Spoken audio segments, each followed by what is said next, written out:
Hello everyone, today we will start question number 4 of exercise 1.2. क्या question number 4 में given HCF और 9 है और LCM फाइंड आउट करना है। मतलब दो नंबर का HCF दिया हुआ है 9, वो टू नंबर्स के हैं 306 एंड 657। इनका हमें HCF पता है और इनका क्या फाइंड आउट करना है हमें LCM। तो यहाँ से ये तो क्लियर है कि जो दो नंबर्स हैं, फर्स्ट नंबर N1 हो गया, वो हो गया 306 और N2 कितना हो गया 657। HCF क्या गिवन है 9, मतलब जो जो गिवन है हमने पहले वो राइट कर लिया और क्या फाइंड आउट करना है हमने इनका LCM। अब हमने एक फॉर्मूला जब हमारे लास्ट क्वेश्चंस किए थे हमने उसमें जब HCF LCM भी फाइंड आउट किया था, उसके बाद एक वेरिफिकेशन भी की थी। क्या होती है वेरिफिकेशन में, क्या किया था कि HCF और LCM की जो प्रोडक्ट होता है वो इक्वल होता है N1 मल्टीप्लाई N2। और ये एक फॉर्मूला भी है जो हमने लोअर क्लासेस में पढ़ा भी हुआ है कि HCF और LCM का प्रोडक्ट इक्वल होता है product of the two numbers, मतलब उन्हीं दो नंबर्स का प्रोडक्ट जिनका हम HCF और LCM फाइंड आउट करते हैं। अब इसमें हमारे पास HCF की वैल्यू गिवन है N1 और N2 की भी है। किसकी फाइंड आउट करनी है LCM की। तो LCM की वैल्यू निकालनी है तो LCM हमने इधर लीव कर दिया। अब HCF यहाँ मल्टीप्लाई में यहाँ के क्या हो गया डिवाइड, तो ये फॉर्मूला आ गया। बस अब इसमें सिंपल हमें वैल्यूज ही पुटअप करनी है। N1 is 306, N2 is 657, by में HCF कितना है 9। ठीक है, तो ये कैंसिल हो रहा है। 9 7 जा 63, कैरी 2 बच गई, 9 3 जा 27। बस अब 306 और 73 की मल्टीप्लाई कर देंगे, कितना आ जाएगा 22,338। ठीक है, ये LCM आ गया। सो अवर LCM is LCM of kin किन का 306 और 657 कितना आ गया 22,338। ठीक है, तो कभी भी HCF LCM और दो नंबर्स इनमें से कोई भी थ्री टर्म्स दिए हो, मतलब नंबर्स दिए हुए हो और उनके साथ HCF LCM में से कोई भी एक वैल्यू गिवन हो, सेकंड फाइंड आउट करने के लिए कहा जाए तो हम ये फॉर्मूला अप्लाई कर सकते हैं। मतलब इन फोर टर्म में से कोई भी थ्री वैल्यूज गिवन हो तो फोर टर्म हम इसी फॉर्मूले की हेल्प से फाइंड आउट कर सकते हैं। आप चाहो तो नहीं तो सिंपल भी LCM निकालना है तो इनका दोनों का LCM निकाल सकते थे 306 और 657 किसी भी मेथड से। बट जब हमें बाकी वैल्यूज भी गिवन है तो इनको भी यूज हो जाएगी और हमारा ये फॉर्मूला भी हम अप्लाई कर सकते हैं। ठीक है, अब नेक्स्ट क्वेश्चन है चेक वेदर 6 की power n can end with the digit 0 for any natural number n। क्या कह रहे हैं, कहना चाहते हैं क्वेश्चन में, जैसे जो कहते हैं ये जो 6 की पावर n है ना, कि उसमें अगर n की वैल्यू हम कुछ भी नेचुरल नंबर लेते हैं जैसे 6 की 1 2 3 इस टाइप से कुछ भी, तो इसको सोल्व करें। जैसे 6 की 1 हो गया 6, 6 का स्क्वायर 36, 6 क्यूब 216, इस टाइप से वैल्यूज हैं। तो ये कहते हैं कि चेक करना है कि इस टाइप से अगर हम n की वैल्यू कुछ भी पुट करते हैं क्या जो उसकी जो लास्ट डिजिट होगी वो 0 होगी कभी। जैसे हमने 1 लिया उसमें तो लास्ट डिजिट 6 आई है, स्क्वायर किया लास्ट डिजिट 6, क्यूब किया तभी लास्ट डिजिट 6। तो ये यही कह रहे हैं क्या कभी n की कोई ऐसी वैल्यू एग्जिस्ट करेगी जिसको अगर हम 6 की पावर कर दें तो वो क्या बन जाए, उसकी लास्ट डिजिट क्या आ जाए 0। ठीक है, अब क्या ये पॉसिबल है, देखो हम 6 की पावर कुछ भी ले लें वो हमेशा 6 पे एंड होगा। आप एक चीज से हम कर सकते हैं, ठीक है, अगर 6 की n मान लो 6 को मैंने मान लो 5 से मल्टीप्लाई कर दिया तो आएगा 30, तब तो इसकी लास्ट डिजिट क्या आ रही है 0। तो मतलब अगर 6 की फैक्टराइजेशन में 5 इंक्लूड हो जाए तब तो हम कह सकते हैं ये 0 आएगा, क्योंकि 5 की मल्टीप्लाई उससे कर दे तो हम क्या हो जाएगी वो 0। बट जो 6 की फैक्टराइजेशन होती है वो क्या होती है 2 मल्टीप्लाई 3। तो अगर ऐसे 6 की n होगी तो उसकी फैक्टराइजेशन क्या होगी, वह 2 की पावर n 3 की n। फैक्टर तो सारे यही बनेंगे 2 3, इसके अलावा तो कोई फैक्टर बनेंगे ही नहीं। जैसे आप 36 बनाओगे आप 36 के बना के देख सकते हो, 2 2 9 जा 18, 3 3 जा 9, 3 1 जा 3। तो यही तो हुआ, 6 का स्क्वायर था तो यहाँ पे भी 2 और 3 थे 6 के, तो 6 में क्या आ गया 6 स्क्वायर में 2 का भी स्क्वायर आ गया 3 का भी स्क्वायर। तो ऐसे ही जितनी भी पावर होगी वो उतनी ही 2 की पावर हो जाएगी और 3 की। तो जब तक इसके अंदर अगर 5 ही नहीं आएगा तो वो डिजिट कभी 0 से एंड होगी ही नहीं। ठीक है, क्योंकि 5 से अगर उसकी मल्टीप्लाई करें जैसे 3 2 6 6 5 30, खत्म हो गया 0 पे। ऐसे ही 36 है, 36 की आप 5 से मल्टीप्लाई कर देते हो, 6 5 जा 30, 0 5 3 जा 15 और 3 18 आ गया ना 0 से। तो एक ही केस में 6 की पावर n 0 पर एंड होगा अगर उसकी फैक्टराइजेशन में क्या आ जाए 5, बट हमने तो चेक कर लिया उसकी फैक्टराइजेशन में तो कभी 5 आएगा ही नहीं, उसकी फैक्टराइजेशन में तो सिर्फ 2 ही प्राइम है, 2 और 3, तो प्राइम 5 तो आ ही नहीं सकता। तो इसीलिए, और हमने एक थ्योरम भी की थी लास्ट वीडियो में, फंडामेंटल थ्योरम। क्या कहती थी फंडामेंटल थ्योरम? कि कोई भी जो कंपोजिट नंबर होता है उसे हम प्राइम नंबर के प्रोडक्ट में राइट कर सकते हैं, बट जो वो फैक्टराइजेशन होती है वो यूनिक होती है। जब ये फैक्टराइजेशन यूनिक है तो इसके अलावा तो इसकी कोई फैक्टराइजेशन हो ही नहीं सकती। तो इससे ये चीज क्लियर हो गई कि 6 की पावर n कभी भी 0 पर एंड नहीं होगा। ऐसे ही कोई भी केस 4 की n हो सकता है। आपको बोल दिया जाए कि क्या 4 की n कभी 0 पर एंड होगा? 4 की n भी तभी 0 पर होगा। देखो चेक करना पड़ेगा हमें, 4 को किससे मल्टीप्लाई करें 0 आ जाता है, 5 से करें ना। तो ये भी तभी 0 पर एंड होगा अगर इसकी फैक्टराइजेशन में 5 आए।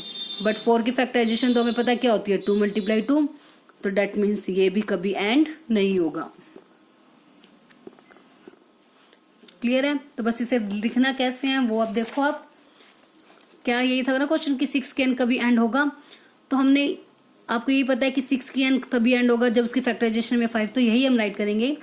इफ द नंबर 6 की n फॉर एनी नेचुरल, कोई भी नेचुरल नंबर ले सकते हैं, where to end with the digit 0 then it must be divisible by 5। किससे डिविजिबल होना चाहिए 5? क्योंकि हमें पता है कोई भी नंबर है अगर उसकी लास्ट डिजिट 5 या 0 होगी तो वो हमेशा 5 की टेबल पे जाएगा ही जाएगा, बिल्कुल जाएगा ना। क्योंकि हमें पता है जैसे 225 है, अब इसकी लास्ट डिजिट 5 है तो यस हम ये 5 की टेबल पे जाएगा। 220 है तो यस इसकी लास्ट डिजिट 0 है तो हम कह सकते हैं कि ये 5 की टेबल पे जाएगा। हमें डिविजिबिलिटी रूल पता है ना कि 5 की टेबल पे नंबर कौन से डिवाइड होते हैं, जिसकी लास्ट डिजिट है तो 0 होगी और 5। तो अब ये कहते हैं अगर लास्ट डिजिट 0 है तो वो तो मस्ट है कि 5 की टेबल पे जाएगा ही जाएगा। तो बस इसलिए ये लिखा है कि अगर 6 की n अगर 0 पर एंड होता है तो इसका मतलब उसको 5 से डिवाइड होना ही पड़ेगा। तो 5 से डिवाइड होगा मतलब उसकी फैक्टराइजेशन में 5 आना चाहिए। बट तो दस द प्राइम फैक्टराइजेशन ऑफ 6 की n would contain the prime, ठीक है, so would contain the prime 5 को कंटेन करेगा। अब but it is not possible. क्या ये पॉसिबल है? नो, क्योंकि 6 की फैक्टराइजेशन तो क्या होती है 2 × 3, तो 6 की n की फैक्टराइजेशन हो गई 2 की n मल्टीप्लाई 3 की n। सो तो इसकी फैक्टराइजेशन में जो प्राइम नंबर्स होंगे वो ओनली क्या होंगे 2 और 3, 5 तो कहीं आया ही नहीं है। So by the uniqueness of the fundamental theorem we can say that there is no natural number n, कोई भी n ऐसा नहीं है, मतलब कोई भी उसकी पावर हम ले लेंगे तो वो कभी भी 0 पर एंड नहीं होगा, ठीक है। तो बस सिंपल से आपको ये याद रखना, कभी भी आ जाए कि कोई भी वैल्यू 0 पर एंड होगी या नहीं, तो आप एक बार चेक कर लो कि किससे वो मल्टीप्लाई करे कि वो 5 की टेबल में आए। या सिंपल भी इतना कह सकते हैं हम 5 से अगर उसकी मल्टीप्लाई करेंगे, देखो 0 बन रहा है, ठीक है, पर मल्टीप्लाई करके देखिए कि अगर वो 0 बन रहा है तो उसके फैक्टराइजेशन में 5 होना मस्ट है। 5 नहीं आ रहा तो डेट मीन्स वो डिजिट 0 पर एंड नहीं होगी। क्लियर है? बस रिटर्न प्रोसेस इसका इस टाइप से लिखना है, मतलब जो जो हमारी वर्डिंग है, आप इसको चाहो तो अगर आप ढंग से अपनी वर्डिंग में कन्वर्ट कर सकते हो तो आप वो भी राइट कर सकते हो। बाकी मैंने यहाँ कोई भी टफ लैंग्वेज नहीं यूज की है, सिंपल सी है। जो क्वेश्चन में पूछा पहले यही बोला है कि 6 की n can end with the digit for an natural number n 0 only when it is divisible by 5, तो इसकी प्राइम फैक्टराइजेशन में 5 आना चाहिए, बट पॉसिबल नहीं है, फैक्टर दिखा दिए। तो हमने बोल दिया कि इसकी फैक्टराइजेशन में तो सिर्फ 2 और 3 ही है। तो यूनिकनेस और फंडामेंटल थ्योरम से हम कह सकते हैं कि बस नो 6 की n can end with the 0 for any natural number n। 6 की n can never be and with the digit 0। बस इतना ही हमें राइट करना है। अब नेक्स्ट क्वेश्चन है 6, एक्सप्लेन करना है कि क्या ये नंबर और ये नंबर कंपोजिट नंबर्स है या नहीं। अब हमें पता है कि फंडामेंटल थ्योरम कहती है कि जो कंपोजिट नंबर्स होते हैं वो हम प्रोडक्ट ऑफ प्राइम नंबर्स कर सकते हैं। तो अगर जैसे प्रोडक्ट ही हमें गिवन है कुछ नंबर्स का, अगर ये सभी प्राइम है तो yes we can say that these are the composite numbers. अब जैसे फर्स्ट ही है हमारे पास 7 × 11 × 13, बट देखो प्लस में एक नंबर आ गया तो उसमें तो प्रोडक्ट कंपोजिट नंबर को तो हम प्रोडक्ट ऑफ प्राइम लिख सकते हैं, प्लस में तो नहीं लिख सकते ना। तो क्या करेंगे, पहले इस प्लस को हमें हटाना पड़ेगा। वो कैसे करेंगे, जैसे मान लो फर्स्ट हमने ले लिया 7 मल्टीप्लाई 11 मल्टीप्लाई 13 प्लस 13। अब ये एक डिजिट कंसीडर हो गई, ये सेकंड।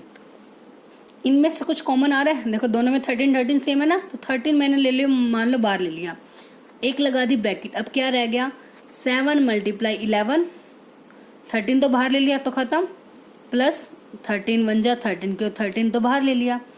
अब 13 क्योंकि बाहर कुछ सिंबल नहीं है तो उनके बीच में मल्टीप्लाई, तो क्या होगा 11 7 जा 77 प्लस 1, 13 मल्टीप्लाई 78। अब 13 तो प्राइम है बट 78 तो प्राइम नहीं है, तो अब 78 के हम पहले फैक्टर्स बनाते हैं। 2 3 जा 6, 2 9 जा 18, 3 1 जा 3, 3 3 जा 9, 13 1 जा 13। तो 13 एज इट इज, 78 के फैक्टर्स हो गए 2 multiply 3 multiply 13।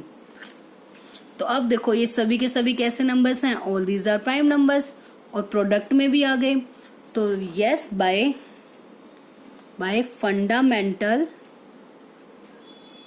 Fundamental theorem of uniqueness.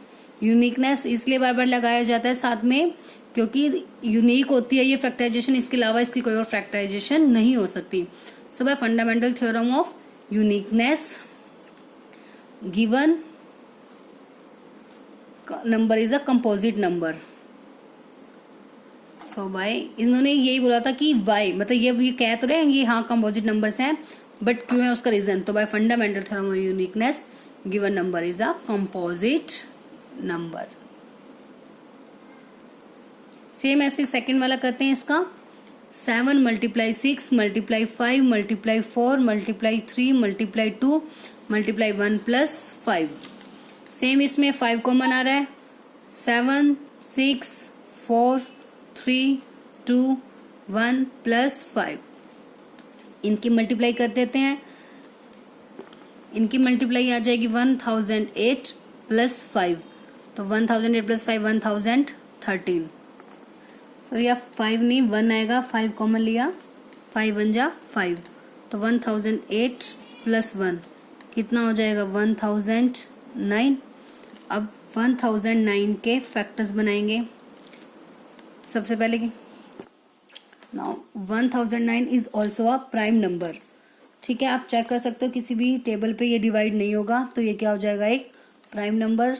So by fundamental theorem of uniqueness, fundamental theorem of uniqueness given number is a composite number. Composite number क्योंकि 5 और 1009 बोथ आर प्राइम नंबर्स, और इसे हम product में लिख सकते हैं दो प्राइम नंबर्स के, तो इसलिए ये क्या हो गया एक composite number. Question of the exercise, there is a circular path around a sports field. एक स्पोर्ट्स फील्ड के अराउंड एक सर्कुलर पाथ बनाया हुआ है। Sonia takes 18 minutes to drive 1 round of the field. पूरे उस फील्ड को ड्राइव करने में, मतलब पूरा उसका एक राउंड लगाने में जो सोनिया है वो 18 मिनट्स लेती है, और जबकि Ravi takes 12 minutes for the same. उतने ही पोर्शन को कवर करने के लिए जो रवि है वो 12 मिनट्स का टाइम लेता है। Suppose they both start at the same point and at the same time, कि सपोज कर लेते हैं कि वो दोनों सेम पॉइंट से एक साथ स्टार्ट करते हैं उसी टाइम, मतलब सेम टाइम पर सेम पॉइंट से स्टार्ट करते हैं दोनों, and go in the same direction, मतलब दोनों सेम डायरेक्शन में जा रहे हैं। अगर मतलब जैसे सोनिया इस डायरेक्शन में जा रही है तो रवि भी इसी डायरेक्शन में जा रहा है, दोनों सेम डायरेक्शन में जा रहे हैं। आफ्टर हाउ मैनी मिनट्स, कितने मिनट्स के बाद, will they meet again at the starting point, मतलब कितने टाइम के बाद वो दोनों अगेन अपने जो स्टार्टिंग पॉइंट जहाँ से उन्होंने स्टार्ट किया था, मान लो इस पॉइंट से स्टार्ट किया था, सेम डायरेक्शन में वो जा रहे हैं, तो कितने टाइम के बाद वो मतलब पूरा राउंड लगा के आएंगे जिसमें वो दोनों सेम स्टार्टिंग पॉइंट पर मीट करें, वो हमें टाइम फाइंड आउट करना है। तो इस टाइप की सिचुएशन में हम क्या फाइंड आउट करेंगे, एलसीएम, जो भी नंबर, मतलब जो टाइम सोनिया ने लिया और जो टाइम रवि ने लिया, उन दोनों के टाइम का हम क्या फाइंड आउट करेंगे, LCM. So we find the LCM of 18 and 12, then this number will give the required time period. Minutes में है दोनों, तो टाइम पीरियड जो हमारा एलसीएम आएगा वो भी किस में आएगा, मिनट्स में। When they meet again at the starting point, जब वो स्टार्टिंग पॉइंट पर अगेन मीट करेंगे। तो एलसीएम किसी भी मेथड से निकाल सकते हैं, डिवीजन मेथड से इसका एलसीएम निकालते हैं। So we find LCM by division method, LCM of 18 and 12 by division method. ठीक है, डिवीजन मेथड में क्या करते थे, 18 और 12 का कंबाइंड एलसीएम 2 की टेबल में जा रहे हैं, 2 9 जा 18, 2 6 जा 12। अब 9 एज इज, 2 3 जा 6। अब दोनों कौन से टेबल पे डिवाइड हो रहे हैं, 3 पे। 3 3 जा 9, 3 1 जा 3, 3 1 जा 3, 3 1 जा 3। तो एलसीएम क्या आएगा, सो एलसीएम ऑफ 18 and 12 कितना हो गया, 2 मल्टीप्लाई 2, सभी के सभी फैक्टर्स राइट कर लेंगे, 3 मल्टीप्लाई 3, 2 2 जा 4, 4 3 जा 12, 12 3 जा 36। मतलब 36 मिनट के बाद अगर वो एक ही पॉइंट से स्टार्ट करते हैं, सेम जर्नी को कवर करने में करेंगे, तो उसके बाद वो दोनों 36 मिनट्स में आके अगेन एक दूसरे से मिलेंगे जिस पॉइंट से उन्होंने स्टार्ट किया था वहां पे। तो सो द रिक्वायर्ड टाइम कितना हो गया, 36 मिनट्स। आई होप अब आप सबको एचसीएफ और एलसीएम अच्छे से क्लियर हो गए होंगे कि कैसे फाइंड आउट करते हैं दोनों मेथड्स इसके, factorisation methods, prime factorisation method भी एंड डिवीजन मेथड ऑल्सो।